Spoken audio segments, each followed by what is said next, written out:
je dogmatická konštitúcia druhého Vatikánskeho koncilu, ktorá pojednáva o Božom slove, o Božom zjavení, o poklade, o depozite fidei, o tom, z čoho celá naša viera ako z písomnej formy je tu nám zverená ako rodinné striebro. V začiatku 20. storočia prebiehali rôzne také prúdy, pohyby v celej Európe a prejavili sa takisto nielen v spoločenskom dianí, ale takisto aj v liturgickom a biblickom hnutí, kde keď po prvej svetovej vojne sa rozpádali rôzne impéria a vznikali nové útvary, a vznikali aj nové otázky, nové problémy, nové podtóny a ľudia naozaj hľadali si nielen pozemskú vlast, ale tak trochu hľadali aj určité presahy všetkého toho, čo im dávala práve kresťanská viera. Odpoveďou na tieto otázky boli rôzne iniciatívy, ktoré môžeme klasifikovať v tej oblasti, či už liturgického alebo biblického hnutia. Liturgia sa stala ľudovou a Sväté písmo dostalo sa v nej v takej miere, ako to poznávame, že bolo čítané a kázeň bola vždy pred najsvätejšou Eucharistiou alebo skôr svetou omšou a bola len pri slavnostných svätých omšiach a pri ránej či tichej svätej omši alebo malej svätej omši sa väčšinou nekázalo. Liturgia a Biblia sa stali piliermi duchovného života veriacich. V prototype toho, čo v tých prvotných časoch ich tak nejako smerovalo. A to bolo to, čo máme zo skutkov apoštolov, že boli v Šalamúnovom stĺporadí na tej bohoslužbe slova. Tam bola tá prvá časť liturgie a druhá časť v hornej miestnosti, pravdepodobne Markovho domu, kde potom pokračovali v tom lámaní chleba a v tom, čo Ježiš zanechal pri poslednej večeri. A práve z tohto modelu sa znova vracia tá liturgická činnosť do tohto určitého osadenia. Cez biblické hnutie, biblický apoštolát a biblickú pastoráciu. Pretože Sväté písmo až od roku 1517 bolo tak trochu pre kresťanov, katolíkov ako určitá taká možnosť, ktorá sa menej nosila. V dedinách, ktoré sú miešané, najmä evanjelíci a katolíci, tak evanjelíci išli vždy so Svätým písmom a katolíci so spevníkom, ak mohli toto nosiť ako vonkajší taký znak svojej príslušnosti ku svojmu náboženstvu. A môžeme povedať, že návrat ku týmto biblickým zdrojom je v cirkvi katolíckej naznačené už od samého začiatku. Tam máme tu katechézu svätého Petra, tú ričnú nedeľu, keď on kratučko ohlasí všetky tieto veci a veľmi ostrým tónom proti všetkým tým vtedajším mocným sveta, ktorí Krista zabili, ale Boh ho skriesil a my sme toho svedkami. A túto rovinu dosvedčovania živého Pána v duchu lásky, preniku Ducha Svätého, toto bol ten program, ktorý apoštoli neustále vykonávajú. V tom poslaní idte do celého sveta a učte všetky národy. Vieme, že tam prechádza cez tých veľkých učiteľov patristiky, tých latinských alebo gréckych otcov, ktorí nám zanechali svoje homílie, svoje exegézy, svoje vysvetlenia a povzbudenia, aby sa zachovala tá čistota odovzdávanej viery. Svätý Augustín napísal to dielo o katechéze, kde tvrdí, že ten model, ktorý máme vo Filipovi, ktorý ohlasoval tomu komorníkovi etiópskej kráľovnej, že hovoril tam o Ježišovi Kristovi a ten čo teda mám robiť? Hľa voda. Čo treba, aby si ma pokrstil? A tam udeľuje práve po uverení, po ohlásení, po poučení, potom udeľuje sviatosť krstu. A toto je ten model, ktorý Augustín poukazuje, že je treba ho zachovávať ako určitú projekciu, ktorú máme aj my postupovať v ohlasovaní a šírení Božieho kráľovstva.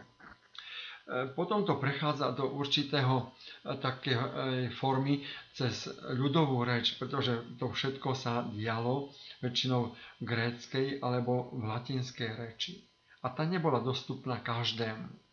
Tá ľudová reč, ktorá vtedy tam mala svoju poplatnosť, prechádza tých jednotlivých národov a bolo treba nejako aj jednoduchým ľuďom, tak sa tá Biblia pauperum, tých obrázok, kde sa vysvetľovali základné pravdy viery, aby človek na určitom obráze si zapamätal tú udalosť, alebo všetko to, o čom bol poučený.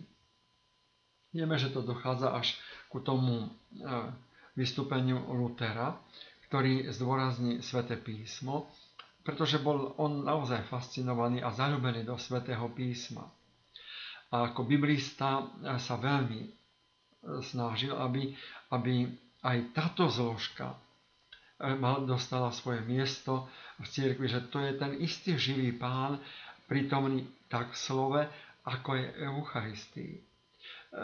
Ten eucharistický akcent bol v katolíckej cirkvi tak viacej prezentovaný a aplikovaný do života.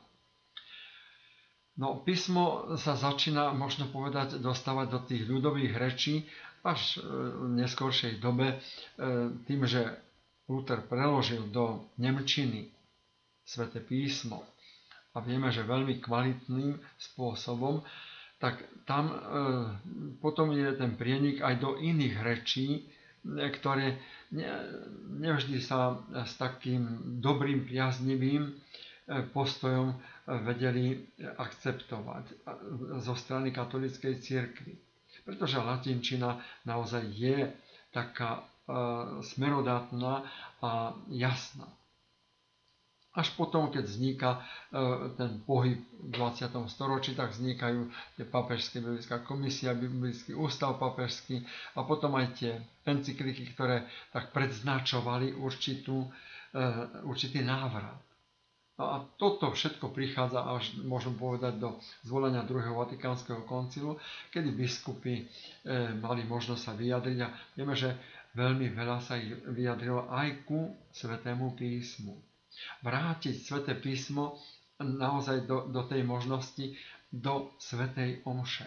Nie pred svetou omšou, kázeň a prečítané Božie slovo malo dostať miesto a malo byť ohlasované v slávených Božích tajomstvách. Tá konštitúcia, ktorá bola pripravená cez tie dikasteria a cez Ottavianiho, mala názov o prameňoch zjavenia. A vieme veľmi dobre, že ten druhý týždeň novembrový 1962 vytvoril určitú takú veľkú polemiku v koncilovej aule.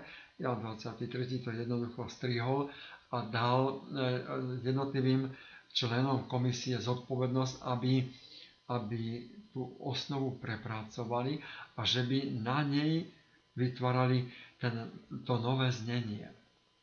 A tak vzniká najprv tá nová osnova o Božom zjavení a potom neskôr je dopracované, možno povedať, cez celé tie roky, 4 roky koncilového diania, je potom tesne pred záverom 18. novembra 1965 bola schválená a potvrdená pápežom Pavlom VI.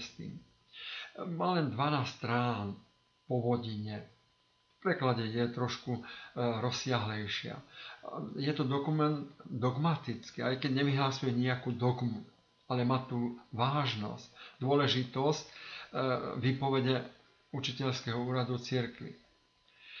Má svoj predslov, svoju introdukciu.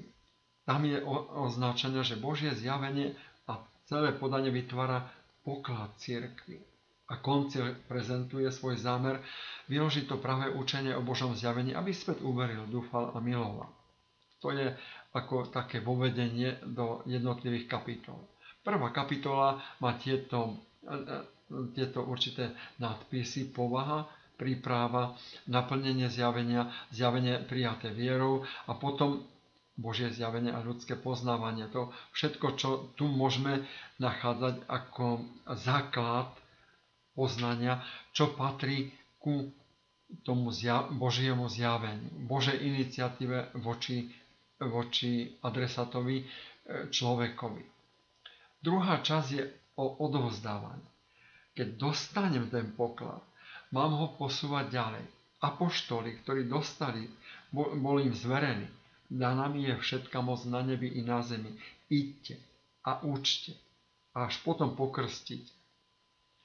A majú privádzať učeníkov, majú utvárať predpoklady, aby uverili, aby odpovedali dobre. Oni sú ohlasovatelia evanjelia, radostnej zvesti. A tak sa vytvára to odovzdávanie jednotlivým poučeným alebo tým, ktorí mali blízkosť ku apoštolom, apoštolským otcom.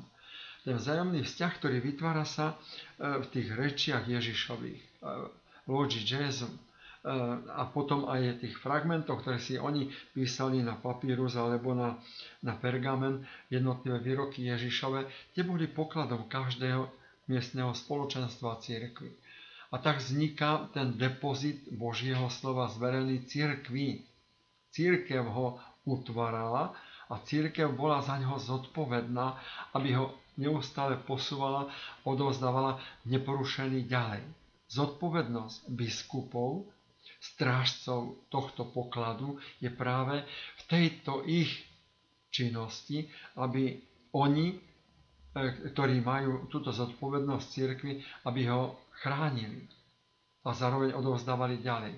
To tajomstvo nad Božím slovom nie je v službách učiteľského úradu, ale v zodpovednosti. Tu je ten trojuholník, ktorý vytvára určité presné vzťahy. Zodpovednosť za sväté písmo a tradíciu je v učiteľskom úrade a nie je to nejaká taká moc nad svätým písmom ani nad tradíciou, ale zodpovednosť, aby bolo uchránené a odovzdané neporušené ako poklad viery. Tretia kapitola hovorí o božskej inšpirácii a výklade svätého písma. Tá božská inšpirácia, to nie je len to vnúknutie taký, že kopne múza, alebo že dostaneme nápad, ale to je naozaj niečo, čo môžeme vidieť najmä na obraze svätého Augustína, ktorý je znázorňovaný niekde tým lúčom, ktorý ho nejako triafa akoby do ucha alebo do hlavy a prechádza do srdca. To je ten taký symbol, ktorý hovorí, Augustín sa často modlil: Bože, len daj, aby ma trafilo tvoje vnúknutie, tvoja vôľa, tvoj zámer, aby som bol adresátom, aby to nešlo pomimo mňa. A to je možno taký obraz pre nás, že tá inšpirácia je naozaj z Božieho podnetu. A takisto aj všetko to, čo je potom, čo Boh chcel a oznámil, zveril, aby to aj bolo aj nejako zachytené cez tých písateľov, tých, ktorí napísali evanjelia, a takisto aj všetky tieto veci, ktoré nie sú napísané ako reportážna záležitosť, ale to, čo je dôležité pre nás a pre našu spásu. Je treba tu rešpektovať literárne druhy, potom schopnosť jednotlivých tých písateľov a takisto aj adresátov, ku ktorým to dávali, a potom rôzne symbolické alebo veci, ktoré sú veľmi stručným spôsobom vyjadrené, aby mohli preniesť tú takú intervenciu a stálu účinnosť Ducha Svätého, ktorý nad tým neustále bdial. Potom je tu starý zákon, stará zmluva, kde si uvedomujeme, že všetko bolo až k plnosti času postavené v tých knihách starého zákona ako vychovávateľ ku Kristovi. Kristus je naplnenie Božieho zjavenia. Tu je tá citácia svätého Augustína. V starom zákone sa skrýva nový zákon a v novom sa stáva zrejmý starý. Preto je treba brať tú tajomnú Božiu pedagogiku a že je tu pre nás nenapísaná ako nejaké tie mudroslovné záležitosti, ale to, čo prináša podnet a možno povedať, že taký dotyk milosti pre dispozíciu viery. A potom je ten nový zákon. Všetko to, čo tu máme, apoštolský pôvod evanjelií, historickosť evanjelií a všetky tie ostatné knihy okrem evanjelií, čo sú v Novom zákone, až do Tridentského snemu, ktorý ich jasne definoval, čo patrí do kanónu, do poriadku, do určitého zväzku písma svätého. Tu možno nájsť aj historickosť, to už v Biblíku je viacej priestoru na to, aby sme tak poznávali, že tí redaktori, to, čo boli v jednotlivých cirkevných spoločenstvách uchované reči Ježišove, že dali do určitej osnovy, ktorá je postavená, že Ježiš vychádza do krajov pohanských a potom sa vracia do svojho mesta Jeruzaléma, kde končí smrťou, ale aj z mŕtvych staní, kde ostáva živý. Potom je Sväté písmo v živote cirkvi, že cirkev tu má v úcte všetky vydania Svätého písma, preklady a zároveň aj všetky odborné príručky exegetické, nové biblické poznatky, archeológiu a všetky pomocné vedy, ktoré sú tu na to, aby mohli tak odkryť a najmä symbolika Svätého písma a veľmi zdôrazňuje čítať Sväté písmo. A zdôrazňuje, že ten, kto písal Sväté písmo, písal ho pod tým istým duchom, ktorý pôsobí aj na čitateľa. A je treba tu chápať, že Sväté písmo, ako zdôrazňuje druhý Vatikánsky koncil, je akoby dušou posvetnej teológie. Písmo má byť prioritne citované v katolických tých všelijakých teologických dielach, aby tam bolo veľmi jasné a vidíme to na všetkých autorov, že s úctou sa snažia veľmi tak osadiť jednotlivé časti Svätého písma, aby to nebolo len ľudské rozprávanie, ale že by to bolo naozaj s tým presahom a pôsobnosťou i účinným, stálym takým prejavovaním Ducha Božieho, Ducha Svätého. Je to iste dostupné v rozličných tých, aj možno povedať, že takých románových spracovaniach alebo všelijakých iných formách, ktoré sú veľmi tak populárno a rado čítané v súčasnosti. Akoukoľvek formou, keď sa dostáva aj obrázkovou formou, je tu podnet k tomu, aby sa hľadala každá možnosť čo najviac aplikovať a dostať písmo sväté do života veriaceho človeka, ale aj pre neveriacich ako určitá krása a možnosť poznania toho, čo je kryté samým pôsobením Ducha Božieho, Ducha Svätého. To Božie slovo je treba si uvedomovať, že ostáva tu tá základná liturgická častá opakujúca sa modlitba. Per evangelica dicta deleantur nostra delicta. Slova evangelia nezmývajú naše previnenia. Toto je dôležité, že to je taká určitá naša psychohygiena, vnútorná očista. Keď čítame Sväté písmo, vieme, že cirkev tu dáva veľkú porciu aj pre nás takého dobra.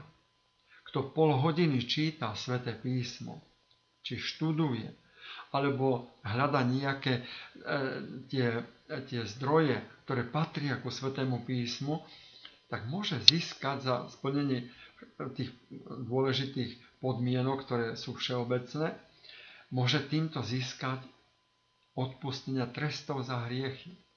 A to je úžasná taká možno ponúka a povzbudenie k tomu, aby sme radostné posolstvo spásy brali ako niečo, čo máme dostupné.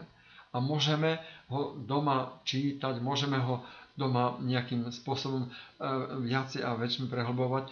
Isté, že najkrajšie je zakomponované do bohoslúžby, do svätej omše, kde je stôl Božieho slova a stôl Eucharistie. A je tu ten istý Kristus, tá istá stála živá prítomnosť samého Pána. A preto sa snažme využívať všetky tieto možnosti, ktoré sú nám dostupné, aby sme si uvedomovali, že mám dostupné doma Sväté písmo a mám tu toho istého Ducha Svätého, tú Božiu lásku a ten istý Kristus ku mne hovorí. A môžem cez neho aj ja formovať a priniesť aplikáciu do svojho života a zároveň aj na svoje posvetenie.